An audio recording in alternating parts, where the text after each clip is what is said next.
किसी ने क्या कहा है, मैं तुम्हें जो मुझ पर विश्वास करेगा उन लोगों को मैं लेने के लिए आऊंगा। समझ गया? जो अभी आप लोग कर रहे हैं ना, ये आपका शरीर के लिए कर रहा है, आत्मा के लिए कुछ करो, आत्मा के लिए कुछ करो। आत्मा के लिए करने के लिए क्या करना चाहिए, इससे मत। ठीक है, आप लोग दोनों के लिए मैं प्रार्थना गर्छु।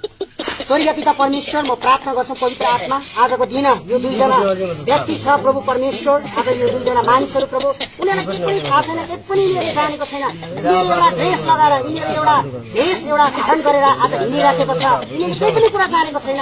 स्वर्गीय पिता तपाईँ हुनुहुन्छ, तपाईँले नै यिनीहरूलाई बनाउनु भएको, यिनीहरूलाई उनीहरूको आमाको गर्भमा रच्नु हुने परमेश्वर तपाईँ हुनुहुन्छ। आज यो तपाईँको दासको हात यिनीहरूको शिरमा परेको छ प्रभु, आजबाट यिनीहरूको जीवनमा तपाईँले छुटकारा दिनुहोस्। यिनीहरू पनि प्रभु तपाईँको नाउँमा फिलिपी 2:10-11 अनुसार घुँडा टेक्नुपर्छ र यिनीहरूको जिब्रोले प्रभु तपाईँको नाउँलाई स्वीकार गरेको छ। पवित्र आत्माको शक्तिमा म प्रार्थना गर्छु प्रभु परमेश्वर, तपाईँले दिनुभएको अधिकार हो। ओ परमेश्वर पिता, तपाईँलाई धन्यवाद प्रभु परमेश्वर। यिनीहरूले सत्य कुरा र साँचो कुरा के हो भन्ने कुरा यिनीहरूले जान्नुपर्छ, बुझ्नुपर्छ प्रभु परमेश्वर पिता। आज यिनीहरू तपाईँको नाउँमा प्रभु, यिनीहरू झुकेको छ, यिनीहरू घुँडा टेकेको छ प्रभु, तपाईँको नाउँमा म प्रार्थना गर्छु। यिनीहरूको जीवनको परिवर्तन गर्नु धन्यवाद स्वर्गीय पिता परमेश्वर, तपाईँले यिनीहरूको जीवनमा काम गर्नुहोस् प्रभु।